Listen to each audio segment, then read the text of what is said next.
ሰላም ጤና ይስጥልን ውድ አድማጭ ተመልካቾቻችን እንዴት ቆይታችኋል እያልኩኝ ወደ ሳቱ መረጃዎቻችን ተሻገርኩኝ። ወደ መረጃዎቻችን ስናመራ በመካከለኛው ምስራቅ ያለው ጦርነት ተባብሶ ቀጥሏል። ኢራን እስራኤል ላይ ሌሊቱ ሙሉ ጥቃት ስትፈጽም አድራለች። በማስከተል ያለን መረጃ አሜሪካ ከኢራን ታሪክ የጂኦግራፊን ከፍተኛ ኃይል ገና አልተማረችም ሲሉ የቴህራን ባለስልጣናት ተናገሩ።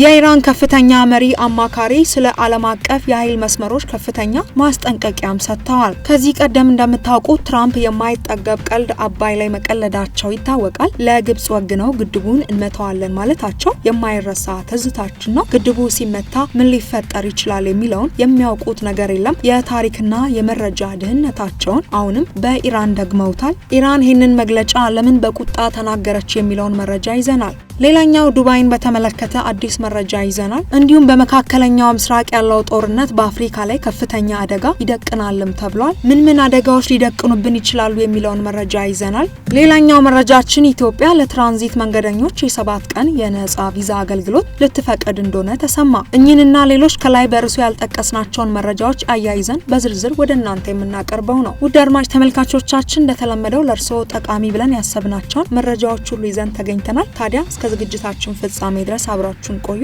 ለቻናላችን አዲስ ከሆናችሁ መሰል መረጃን በየሳቱ ለማግኘት ቻናላችንን ሰብስክራይብ በማድረግ የደውል ምልክቶ መጫን እንዳይረሱ። ቪዲዮ ላይክ፣ ሼር በማድረግ ይጀምሩ።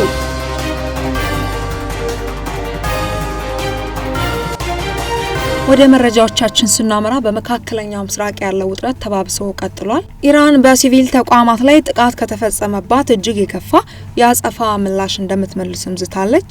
ፕሬዚዳንት ዶናልድ ትራምፕ በአጸያፊ ቃላት በታጀበ ጽሑፋቸው ኢራን ላይ መዛታቸውን ተከትሎ ቴህራን አሜሪካና እስራኤል በሲቪል ኢላማዎች ላይ ጥቃት የሚፈጽሙ ከሆነ እጅግ የከፋ አጸፋ እንደምትመልስም አስጠንቅቃለች። በኢራን ከፍተኛ የወታደራዊ ዘመቻ እዝ የሆነው ሀቲም አልአንቢያ ማዕከላዊ ዋና መስሪያ ቤት ባወጣው መግለጫ የሲቪል ኢላማዎች ላይ የሚፈጸሙ ጥቃቶች የሚደገሙ ከሆነ የማጥቃትና የአጸፋ ዘመቻን ቀጣይ ደረጃ እጅግ የከፋና መጠነ ሰፊ ይሆናል ሲሉም አስጠንቅቀዋል።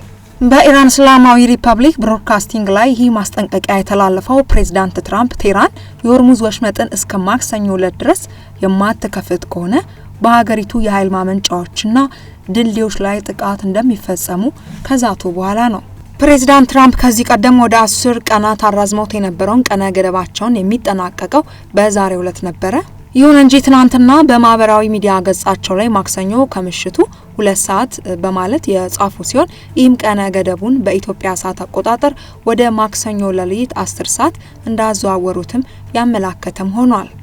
ፕሬዚዳንቱ ከዚህ አስቀድመው ባሰፈሩት መልእክትም አጸያፊ ቃላትን ተጠቅመው ኢራን ሲኦል እንደሚያደርጓት ዝተውም ነበር። ከመልእክቱ በኋላ ከፎክስ ኒውስ ጋር ባደረጉት ቃለ መጠይቅ ዳግም ሰኞ ዕለት ስምምነት ላይ ሊደርስ የሚችልበት ጥሩ እድል እንዳለ ሲናገሩ ተደምጠዋል። ነገር ግን ጦርነቱን ለመቋጨት የሚያስችል ስምምነት ላይ በቶሎ ካልተደረሰ ሁሉንም ነገር ማፈንዳትና ነዳጅ መቆጣጠር ላይ ጉዳዩን እያባባሱት እንደሆነም ተናግረዋል። በአሜሪካና እስራኤል ጦርነት የተከፈተባት ኢራን ወሳኝ የሆነውን የሆርሙዝ ወሽመጥን ዘግታለች። ከዓለም የነዳጅና ጋዝ ምርት ውስጥም 20% ያህል የሚተላለፍበት ይህ መስመር መዘጋቱ በዓለም አቀፍ ደረጃ የነዳጅ ዋጋ እንዲንርና በመላው ዓለም የዋጋ ግሽበት ይጨምራል የሚል ስጋትም እንዲፈጠርም አድርጓል። ሌላኛው መረጃችን አሜሪካ ከኢራን ታሪክ የጂኦግራፊ ከፍተኛ ኃይል ገና አልተማረችም ሲሉ የቴህራን ባለስልጣናት ተናገሩ። የኢራን ከፍተኛ መሪ አማካሪ ስለ ዓለም አቀፍ የኃይል መስመሮች ከፍተኛ ማስጠንቀቂያ ሰጥተዋል። ከሆርሙዝ የባህር ዳርቻ ባሻገር ያሉ ቁልፍ የባህር ላይ ማነቆች ዩናይትድ ስቴትስ እና እስራኤል የበለጠ ግጭትን ካባባሱት የጥቃት ኢላማ ሊሆን ይችላል ብለዋል። የሙጅታባ ካሚኒ አማካሪ አሊ አክባር እንዳሉት የሁለቱም ሀገራት አንድ የተሳሳተ እርምጃ የዓለምን የኃይል ፍሰትና የዓለም አቀፍ የንግድን በእጅጉ ሊያስተጓጉል ይችላልም ብለዋል። በየመን የባህር ዳርቻ የሚገኘው ባብ አልማንደብ ሰርጥ ቀይ ባህርን ከኤደን ባህረ ሰላጤና ከአረብ ባህር ጋር በማገናኘት ወደ ስዊዝ ቦይ ለማጓጓዝ ወሳኝ መስመር ሆኖ ያገለግላል። ከቴህራን ጋር የተቆራኘ የየመን ሁቲዎች ከኢራን ጋር በመተባበር በውሃ መስመሩ ላይ የሚደረግ እንቅስቃሴ ለመምታት ዝግጁ መሆናቸውን ቀደም ሲል አስጠንቅቀዋል። እስራኤል በጋዛ ላይ ባካሄደችው ጦርነት ወቅትም ቡድኑ በቀይ ባህር መርከቦች ላይ ያደረሰው ጥቃት በዓለም አቀፍ ንግድ ላይ ሰፊ መስተጓጉል አስከትሎ እንደነበረም ይታወሳል።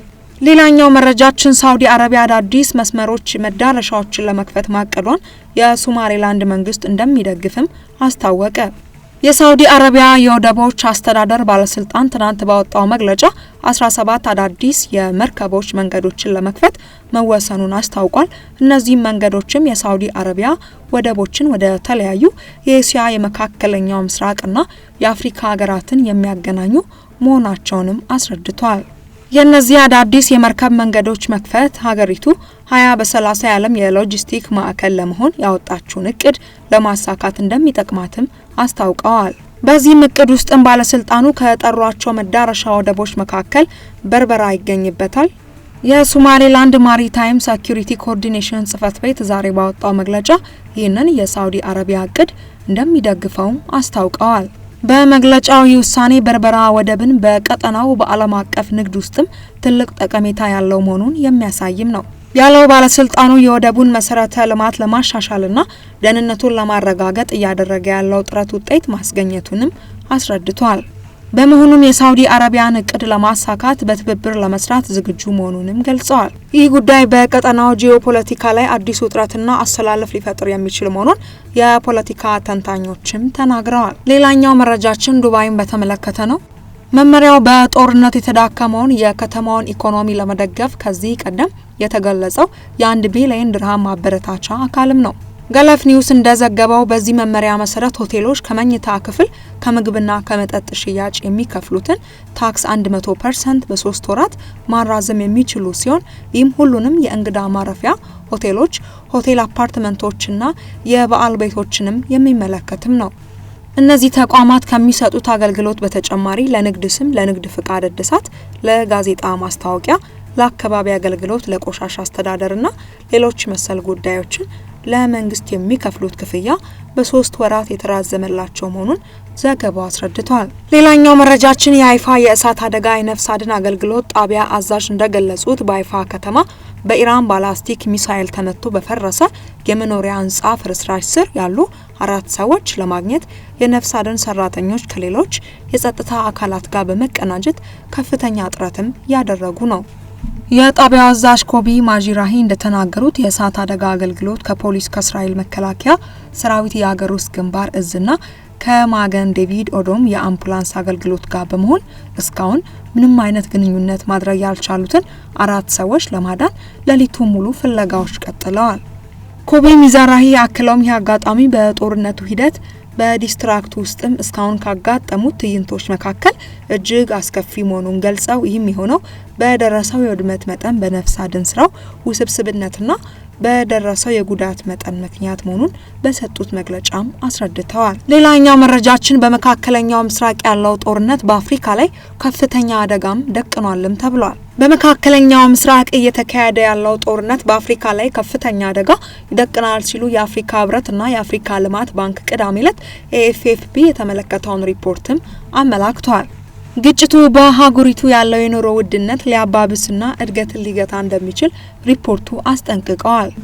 እንደ ሪፖርቱ መረጃ መካከለኛው ምስራቅ ለአፍሪካ 15.8 በመቶ የሚሆነውን ገቢ ምርት የሚሸፈን ሲሆን የአህጉሪቱ የውጭ ምርት 10.9 በመቶ መዳረሻም ነው። ቀድሞውኑ የንግድ መስተጓጎል የፈጠረው ይህ ግጭት በነዳጅና በምግብ ዋጋ መናር፣ በትራንስፖርትና በኢንሹራንስ ወጪዎች መጨመር፣ በምንዛሬ ተመንጫና እና በጠባብ የፊስካል ሁኔታዎች ምክንያት በአፍሪካ አህጉር በፍጥነት ወደ ኑሮ ውድነት ቀውስ ሊቀየር ይችላል ሲል ሪፖርቱ ማክሏል። የአብዛኞቹ የአፍሪካ ሀገራት የእድገት ምጣኔ ኮቪድ-19 ወረርሽኝ በፊት ከነበረው በታች መሆኑን የጠቀሰው ሪፖርቱ ግጭቱ ከ6 ወራት በላይ የሚቆይ ከሆነ በ2018 ዓ.ም 2026 የአፍሪካ አጠቃላይ የሀገር ውስጥ ምርትም ጂዲፒ የ0.2 በመቶ እድገት ቅናሽ ሊያሳይም ይችላልም ብለዋል። ግጭቱ በቆየ ቁጥርና የመርከብ መስመሮች፣ የኢነርጂ እንዲሁም የማዳበሪያ አቅርቦቶች ላይ የሚደርሰው መስተጓጉል በጠነከረ መጠን በመላው ሀገሪቱ ከፍተኛ የኢኮኖሚ